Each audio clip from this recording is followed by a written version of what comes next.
Good morning, Miramar. Welcome to the show. So happy to have you watching today. And if you are watching, I'm your host, Tamara G. Thank you so much. Listen, you can check us out on all of our social media. We are on Facebook, Twitter, and Instagram at City of Miramar. And with us today, we have our very own esteemed mayor of our beautiful city, Mayor Wayne M. Messam, and a longtime friend of the City of Miramar, Mr. Willie Stewart. We are so happy to have both of them here because, this Rhythms of Africa, I don't know if this was going to take off, Willie. It's been 12 years now. I think you're doing a good job. 12 years. 12 years of it's like the people want more. So, we're very, very happy because it's different from anything else that's happening about the place, especially now.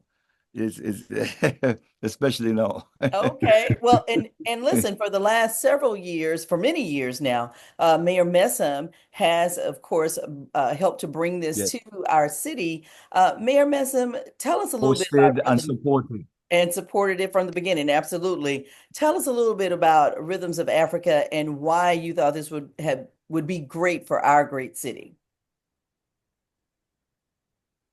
Well, all the credit goes to Willie Stewart for setting such a strong foundation for Rhythms of Africa. And through his foundation, he reaches back and he incorporates our youth. That's what's so great about this entire project, because it's not just the international artists and the amazing artists that perform.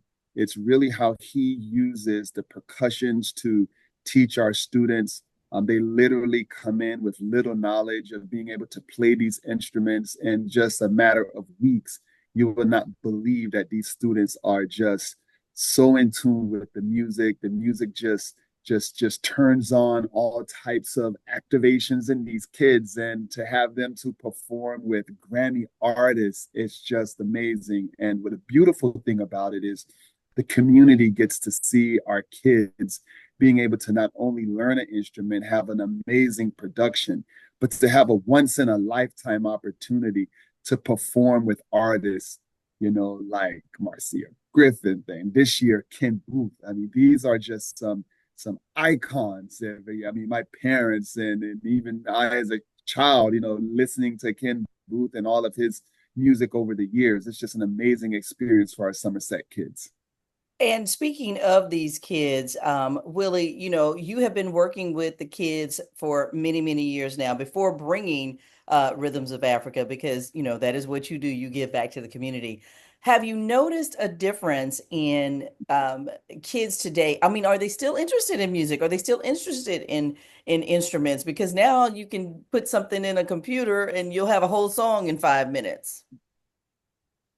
Whether it's a good song or not, You're right. something totally That's different. happening. Whether it's a good song or not, you're right. AI is challenging everything. But remember, in the music business, 20 years ago, that's why a lot of musicians has no copyright. Basically, they have copyright, but it's like someone took your land. But live will never die, because the live concerts now is where people want to come. When people are stressed, and our youth, how they learn is that we look at a lot of our youth because the attention span is very short. Mm-hmm. But what happens is that if you can utilize that and keep them interested by moving from one thing to another, when they see different drums with rhythm, they stay with it. And the moment they get caught in playing, it focuses their attention span. Yes, out there's differences, but I find out when the children, once they get involved and when they do the show, that is the groundbreaker. They want to do it again. But when they're working, because they're used to instant gratification. So when they have to work, oh man, do I forget? And they will say it in there when they write, they will say that. But they said they never expect when they play now, that's a grand finale for them. And they see what it is. They want to go and practice more because they realize everybody, how they respect them, how everybody loves the musicians. The mayor comes up, endorses them. Everybody, it focuses on them. So for a moment of time, they get to get that capture of what is to be a musician and how you can influence people. Because I hope that they learn from it that music is such a vehicle that if you use it the wrong way, you'll get it for the rest of your life, because music directs people. directs energies, directs changes. It can change the world. But what happens is that a lot of people say, oh, let me put this on it and that. And if you don't, the vehicle is so listened to that you can cause catastrophe, not knowing the importance of doing music. But everybody should have, whether you go far, just an experience. And that's what we want to give them. A one experience to say, boy, see what it is, see the hard work, and they get a whole different, not only that, the culture. Some of them are locked into what they see on TV. But what, because we have different nations coming in now. When it started was what it was us and different, but now it's a lot of things. So you're given a different experience. Common experiences. Did you know America can fit in Africa 3.5 times? No. Wow, what? They do their own research. So they're the parents of tomorrow. So instead of looking stereotype of things, or maybe they might look at Rasta certain thing, oh, they might watch the here. They get to know and say, wow, and they're the mothers and fathers of tomorrow. So this is what will break down some of the segregations that's happening. Well, and I Anyway, love I'll put you back to that. the mayor because he Right. No, I was going to say, and that's one of the things that, has always been great about our city, Mayor Messam, is that truly we represent, I mean, our city is probably the most multicultural in South Florida, is what I would think, just because of how many different festivals and different things that we participate in, that we encourage that. We encourage, you know, everybody coming together.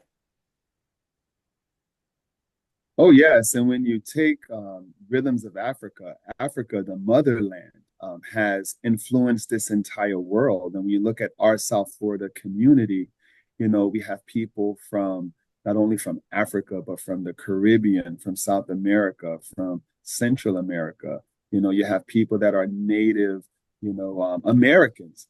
And the songs that are played in this playlist is just a journey through the Atlantic, through the Caribbean, the Florida Straits, and you have your R&B and soul and jazz, and you have your calypso, you have your reggae, you have your merengue. You just have so many different genres. So you may be watching this and think, oh, well, is this just another reggae event? No, it is not. It is a journey of all of the influences.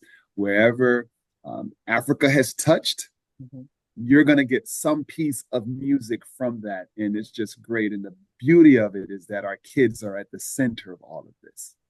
And for those who have not come Tamara, to can Africa, can go I let ahead, the go ahead. can I let the mayor continue talking? Can I let the mayor continue talking? Because I don't understand the word, because I learn more from him about because I'm seeing it. Well, His and I was gonna expression say and I've seen the show as in how he well, does and things. I tell you, yeah, I learn from him yep. because we do the same, you do something. We really don't know. But when I grow up, I'm gonna be like the mayor. Well, and for those who haven't seen Rhythms of Africa, as Mayor Messam just described it, it really is everything. You will see everything and bringing all of the cultures together, the different dance techniques, just everything. Every culture that you can think of is represented, which is an amazing feat because when you look out in the audience, multicultural is the word. Like it is everybody and everyone. And it's just not limited to Miramar residents because we know people come from everywhere, right, Mayor, to come to this event. Oh, they come from all over. And I just encourage you, you better buy your tickets now because it's going to sell out if it's not already. And when the tickets are gone, they're gone. The Miramar Cultural Center is a beautiful, beautiful facility. It has all of the technology. It rivals any theater you can go in New York, Miami, Chicago. The only drawback is that it's an intimate theater. There's limited seating.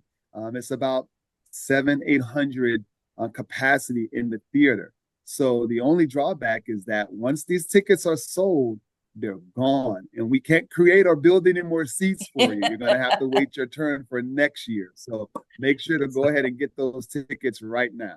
And it does sell out Yes, every year. you're right. And the theater also went through a closing last year to put in new top of the line sound and lighting. So the sound is even more amazing because we had to get special engineers to go in and look and check it. And believe me, this is the top of sound and the lighting. So it's going to make such a difference. And talking about cultures, in the band, There's been some little changes. We have some new. We have a lady percussionist. She's a Cuban master percussionist. So we have some surprises there that is going to take it on a. In fact, in the band, I think everybody's nearly represented of different nations, and they're coming together in love and harmony. And we have a gentleman who playing the violin called Demola. He's Nigerian. That's Africa right there, and he's now selling out Live Nation concerts. His footprints on the YouTube is phenomenal. He's never come to Florida before, so his first his show at the Miramar Cultural Center is going to be great because Jamaica going to want him, the whole of Florida going to open because he's selling out big concerts. He was discovered by Beyonce's father. He was on that label and then he moved. He played with Tony too. But when he played the violin, why I got it so much because when he played that violin, when he played a Berry song, you're looking at one that could a ventriloquist have Berry singing through that violin. He's so explicit. So he's alone. He's on the Afrobeat charts. So, and a lot of people say he's on the show. So, but I follow him on Facebook. So we want to get out that message. Ken, we're honoring Ken. Ken is in Dennis Brown, Gregory Isaacs, John Holt. He's coming out of that. If Bob Marley was here, what would we say to him now if he was doing a concert? If Dennis was here, what would we say, John Holt? This man is here. We want to honor him. We want to sing the songs along because he got a big award at the arena. I think it was about 6 weeks ago. And he was in tears because when something like that happens, and the people were standing up singing songs. So we're here, the city, the mayor, we're here to honor him. And we're going to sing a song and say, thank you for making and putting Jamaica on the map. From that time, you're still here. So history is going to be created. Well, you've done a lot of history yourself, Willie Stewart. Don't, sell yourself short there as the drummer for many, many years for Third World, internationally known band. You guys also have performed at the Miramar Cultural Center before. Demola, I actually saw him in Keystone, Colorado a couple of weeks ago. He was there for the National Brotherhood of Sports. Yeah, we had him for our sneaker ball, and he did an amazing job. So it's so funny to see him. Tell us about it. Tell us about it. Yeah. Tell us, give us. Excellent. What did you think? Let's hear. They're gonna love it. Here's one thing about the Miramar Cultural Center and this event, Rhythms of Africa. You will not be sitting in your seat just watching a show, right, Mayor? You will be up and dancing. Oh, yes. All the time. Yes. I mean, it's just that type of show. You will be up, you will be having a good time. The people next to you are going to be up and dancing as well. And so with this, wonderful talent that you have here, Willie, how were you able to get people to do this for the 12th year? I mean, obviously it's very successful, but to bring people in, or are people calling you and saying, hey, can I get on the show next year? Well, it is shopping for artists. The mayor will tell you it's not an easy job because of schedules, and of course we're a nonprofit, so we can't reach out heavily. So if they play here, sometimes it changes their view because if they come here, they get that time out when you were here the other day. So we have to time it very thing. But with the creator and with the love of the mayor, the city, we always pull it off. It's a lot of work. The mayor, everybody, we have to work. It's a team effort. It's complete team effort. And I think when the people see the kids, they really come out out to really make it happen. And as you said, the show is going to be a different show. But we have someone from Haiti, Strings, and that is going to be a lovely on our roster or on our show because the children that we're teaching, about 50% of them is from Haiti, so they're going to be represented, which is a big joy. So we ask, and Strings is celebrating their 29 years on Saturday of the show. So we're asking the Haitian community to come out and support even them too, because they're there. Let's get, so we even every day we put in more. So what we decide is that because we're in Rhythms of Africa, we're going to move from different countries because the diaspora, what we're saying is that all of this music you're listening to originated from Africa. And the diasporas, because we, within Africa, we have our ancestors, the influence of that, of all this music, that's what it's about. Rhythms of I'll put you Africa. back onto the mayor. Absolutely. Rhythms of Africa, Music to My Ears, happening Saturday and Sunday. So, two shows at the Miramar Cultural Center. Get those tickets at MiramarCulturalCenter.org. They're just $30 to $35. All of this talent, as Mayor Messam said, he's been listening to the legendary Ken Booth for many, many years, as well as we've got new talent. Demola, the violinist, is going to be on. Just so many people from different backgrounds, cultural backgrounds, different languages being spoken, different dances being done. And this is what we do here in the city of Miramar. And so obviously Willie has said it, Mir Messam, but thank you for, helping to bring this for the 12th year. And you've been with Miramar that long, right, Willie? I've been from 2010. I did the Yeah. Yeah. first show here because the people interviewed me and I put my mouth in it for 2 weeks. It wasn't really the city was interviewing. They were getting ideas and they went up companies and they were saying that, oh, we're going to bring Broadway. We're going to bring this. I said, what about the people? What about bringing a youth and bringing next Michael Jackson or Whitney Houston? I said, what? And boy, I put my mouth in it, did I? And I've been, You've been working ever I've been since. with, and then when I did the show, they gave me some little elementary kids. Thank God that at the city that time the city was down by youth development near there that we had it, and I had to use some other kids that were thing, but it was great. But yet that show, 1,000 students, 1,000 people couldn't get into the show, and it was free. I'll never forget that. It was amazing. So I Right. give thanks. I must say to the city, to the mayor, but to the people, the community, and to our children of Miramar. I feel like I'm a resident. My daughter is, but I feel like I am one because I'm so close to the city. When I look at and I see how it's built, so beautiful, and I see the thing, it reminds me of not New York in the south, but it have that feel like everything is in one. When you go there, you go for an experience. I'm proud of that city, to be truthful, Yeah. definitely. Thank you, Mayor. Thank you for the work that you've done, sir, Mayor. And we're glad to have you a part of our community, Willie. You've influenced so many of our children. You are a part of the fabric of our cultural scene. And for our residents, it's so important for us to support the arts. As you can see, the state, they're no longer funding at the levels that they used to.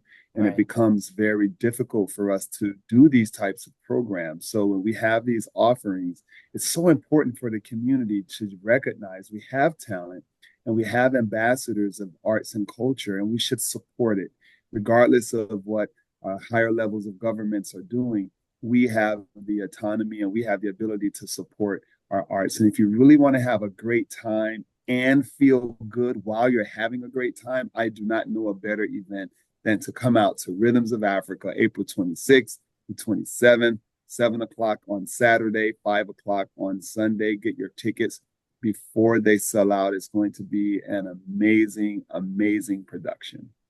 All right. And go to Music, music to MiramarCulturalCenter.org. music Music, yeah, culture. That's the only way you must buy tickets. That Miramar Culture Center. Hit that and you see, go straight on. And music to my ears. Because what we're talking about is how we got this theme is that we want you to hear the guitar. When it's solo, you hear it. When you hear the organ, you feel it in your soul. When that drums and the drums beat, you get up and run like an African. Because even the last show, Mayor, you're a witness. When Alison Hines, there were people in wheelchairs and they sat down, they clap and everything. But when the soca licked them, I've never seen when them light up that I don't know. Have you ever seen the lighters go so like the last show when it light up the whole place looked like a cathedral? It was Yeah, amazing, and the people they were shocked and thing. And that's what music does, especially in this time when all of us there's so much uncertainty. Mhm. You need to escape. This is the time you can escape. Right here, even if it's for an hour or two, or 2 hours, or it's more anyway. But when you escape, you get something to, and when you relax, you feel rejuvenated. You yeah. keep on thinking about it. And that's what we want to touch the people's soul and that they remember the energy of that music because we want to bring love and everything.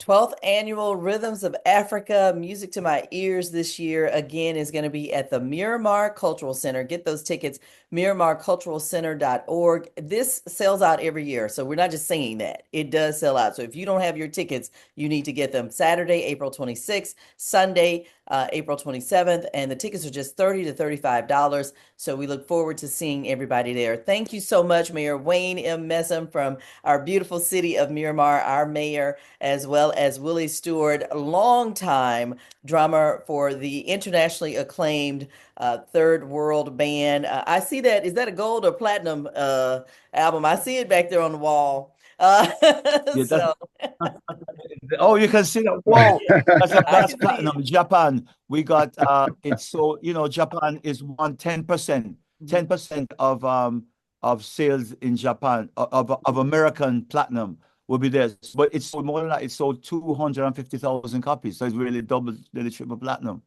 for Wow. Japan. Even Stevie Wonder, because it's Try Your Love that got it for. They call it Love Island. Even Stevie Wonder has to play Try Your Love when he goes to Japan. That's how popular it was. I mean, the interviews that we did for 3 days was consistent. Third World. We love you. We love you, Willie. We love you, Mayor Messam. Thank you so much. And thank you for watching Good Morning Miramar. Until next Thank time. Hold on. Good morning, Miramar. Welcome to the show, and thank you so much for joining us. I'm Tamara G, and with me today we have Dr. Shannon Fox Levine. She's the Regional Medical Director for South Florida for Bluebird Kids Health and also Palm Beach Pediatrics. So happy to have her today because we're going to be talking about a topic that many people still don't know a lot about. And we're learning something new every day, and that is autism and the spectrum of autism. So, welcome to the show, Dr. Fox Levine. So happy to have you. Thank you, and thank you for having me. This is a very important topic, and as you said, it's because a lot of people are unaware of the true spectrum, and it's ever evolving. In my 20 years, I've learned a lot as I've gone along, so I'm happy to share it today. So, okay, so let's just start with the first definition. What is autism? Because you're right, so many people are like, well, what does that mean?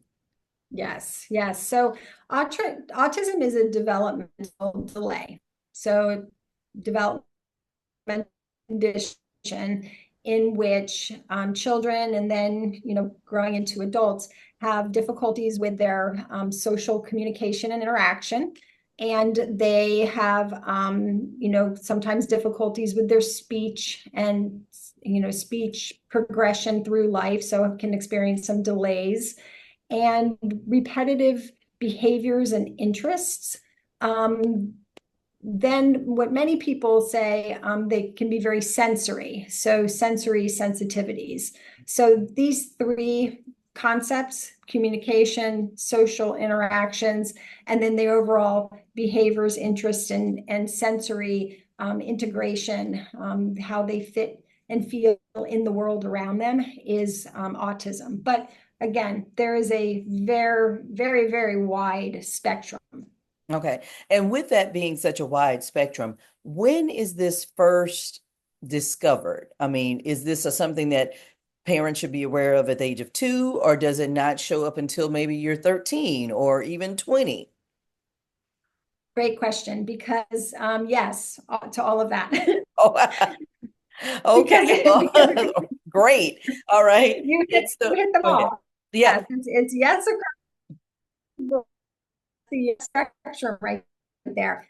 Because the more children, the more delayed children are going to present the earliest. And that is, when you come to us as the pediatrician and we do the developmental checklists at their well visits.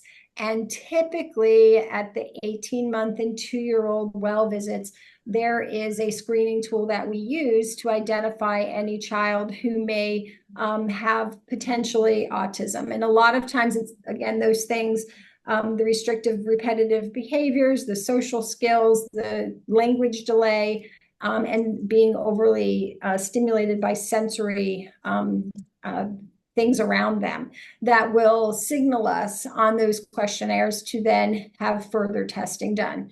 So those are the more severely affected. However, as we say, the higher functioning children may go on until middle or elementary school, middle school, high school, adulthood, until some of those same symptoms would become more evident. As they're getting older, the brain develops really until the early 20s. And so as that continuum of the brain developing is happening, and they're not developing as would be expected with these social skills, communication, again, sensory integration, then that's when they would be identified. And so that's why it can be challenging, because there's such a spectrum of disability that may be eventually, discovered later in life. So does that mean that you can actually outgrow the disability or things may change? They can change. Early intervention is so key for the more severely affected kids, because we do know that if we find it at 18 months, 2 years as potentially a diagnosis, then we plug them into early intervention programs. Those children can then have a very different experience as they go to, elementary school, having all of those early programs that can help them. For the adults who have made it their whole life and then are determining at that age that they have autism spectrum, that they sometimes have found it because they feel like they just never quite fit in, and they develop anxiety and sometimes even depression.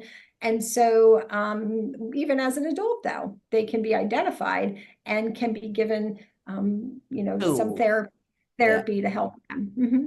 Yes, and we see it all the time, everybody knows someone now that you're like, as an adult, you're like, that person is on the spectrum. We didn't know that then, but it comes out in many of our celebrities that are now finding out that they're on the spectrum, for many different reasons.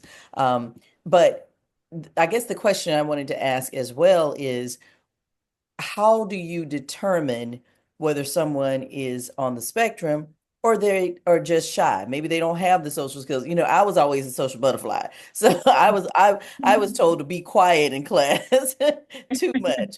So, but maybe you have a child that's quiet or introverted, not necessarily talking a mile a minute like me. Uh, Would you necessarily say that they have autism, or could they just be shy?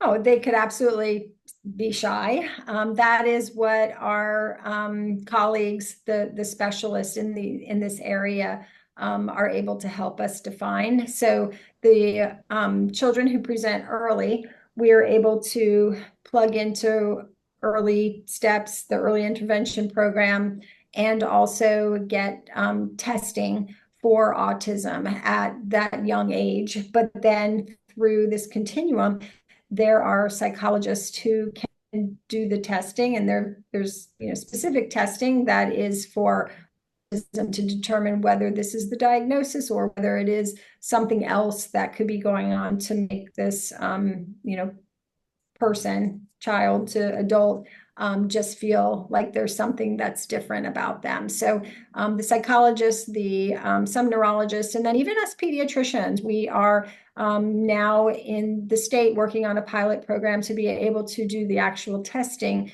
for the youngest children, 18 months to 36 months, because we do know that the early intervention is so key. And right now there are long wait lists for some of the early intervention programs for the testing.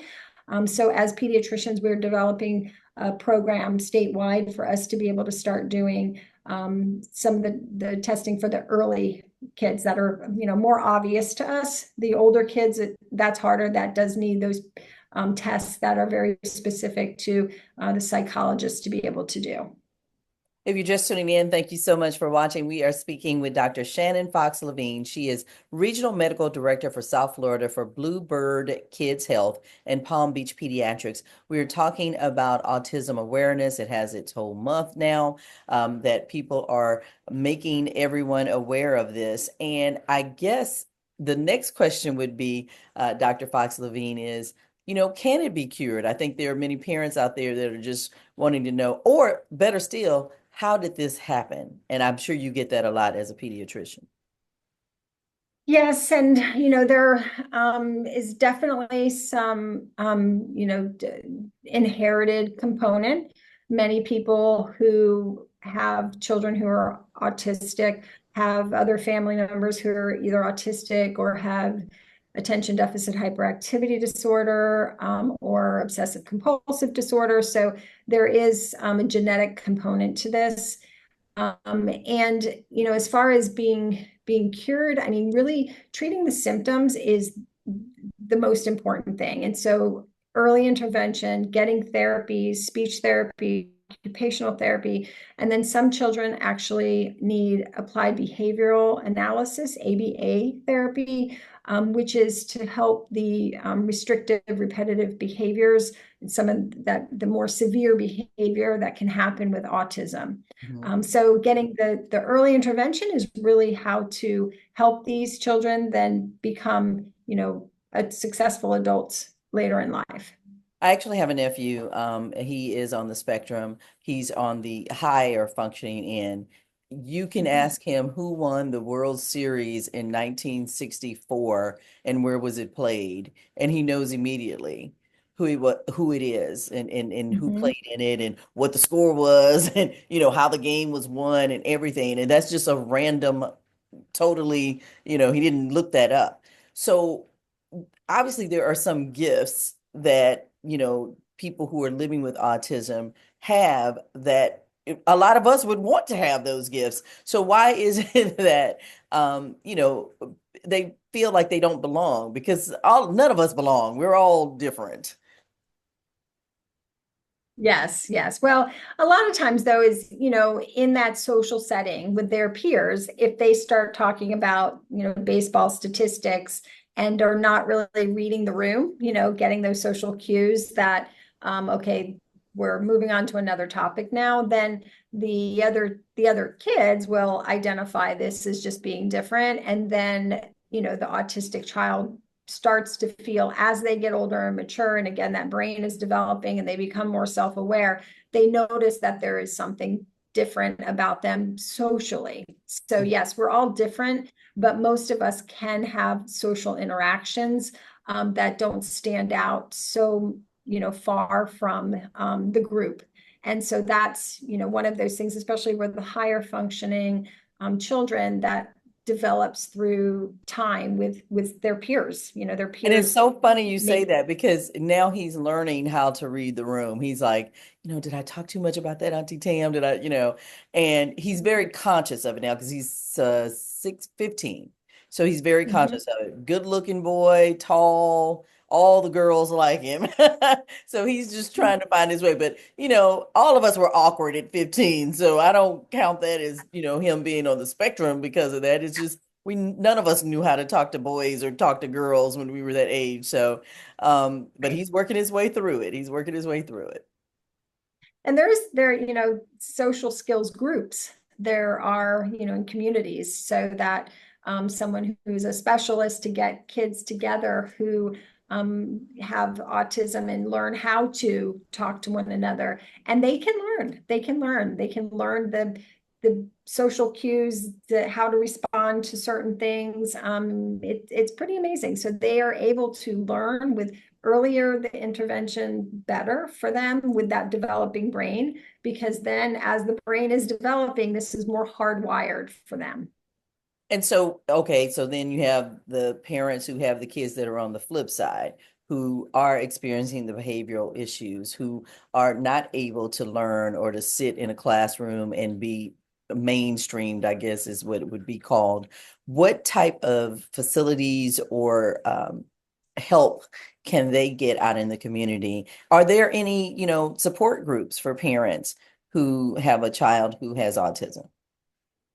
Yes, there are a number of support groups. Autism Speaks, the Autism Society. Those are two, groups to be able to look at nationally, like where they are in your community. Many schools that are strictly for autistic children, they have parent groups that even if your child doesn't go there, sometimes you can, ask about their parent groups that they have. online groups. Mhm. Facebook nowadays, right, has all these private groups that you can become a member of.